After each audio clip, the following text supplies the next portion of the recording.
Hello, welcome to my weekly look ahead video. A bit later than usual because we are in recess for the conference season, but I'm actually back in my office in Westminster catching up on some work I should have been able to do last week. Now look, I know the last few days have been very difficult, particularly over the weekend in the constituency because of the petrol shortages, and that was compounded by the A27 being closed in one direction between Lancing and Shoreham because of essential works on the flyover. I know just how busy it was, and in the end I ended up going on the train between Shoreham and Worthing. I was in the constituency again earlier. There appeared to be some petrol stations open or still with large queues, and services are getting back to normal. The deliveries are still happening. The same amount of delivery drivers as there as a few weeks ago. It was just sort of this surge demand, and not surprisingly, some petrol stations run out. The government has said that if this continues, then we've got Army HGV drivers on standby, and there may need to be some special measures for essential workers or whatever. Hopefully it won't come to that and we can get back to some degree of normality over the next few days.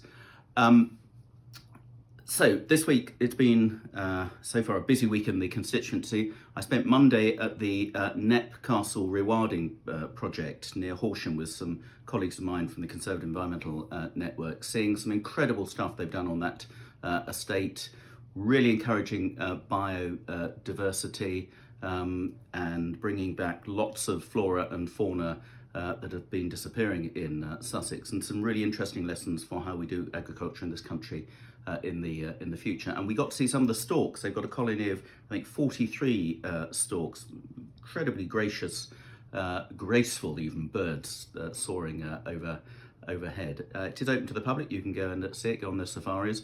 Or if you're really into it, you can hire a yurt and go camping there as well.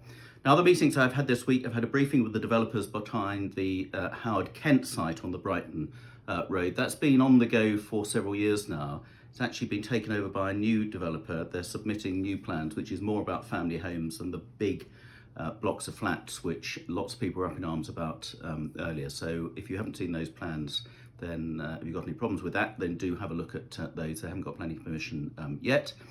On Tuesday afternoon, I've been out with Worthing Site Support and the local charities helping people with sight disabilities. We've been out in Warwick Street looking at the real problem there, and in many busy streets where the life is coming back. We've got the cafe culture, which is fantastic, but it's also a bit of an obstacle course for people with sight impairment, as well as people with wheelchairs and pushchairs. So I was there with Councillor Kevin Jenkins, who's the Cabinet member responsible for the local street scene, and some other local businessmen. Andy Sparsis and others were there, just impressing upon some of the business owners that please think about people with sight impairment. And we put on these glasses which restrict your sight, just to show the challenges that people with sight impairment have got. So do think of people who have got those disabilities.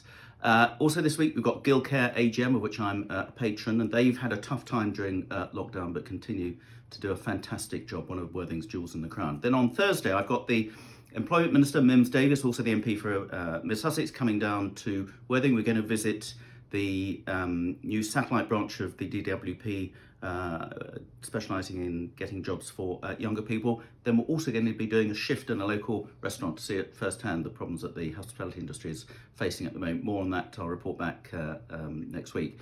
I've got a meeting about the continued problem with litter on the A27, who's responsible for that. That's an old chestnut, but we hope to get new arrangements in place. Got a meeting with some of the Worthing GPs about the problems of getting face-to-face appointments. Friday I've got my normal scheduled surgeries, this time in Finder Valley. If you want an appointment, just ring up the Shoreham constituency office to book one. On Saturday morning, I should be with councillors at the Lancing Country Market from 10 o'clock on Saturday morning in the centre of Lancing doing our street surgery. I'm also out with the community action team in Selden clearing up a overgrown Twitton there with some of the local volunteers. And then I should be off to Manchester on Sunday for the party conference season. And then also this week I've got a bumper edition of my constituency e-newsletter coming out for the first time since the summer holidays, and there's lots of quite interesting information in there, so do have a look at that. If you don't subscribe already, just go to my website and you can get hold of a copy. So a busy week, even if it is recess.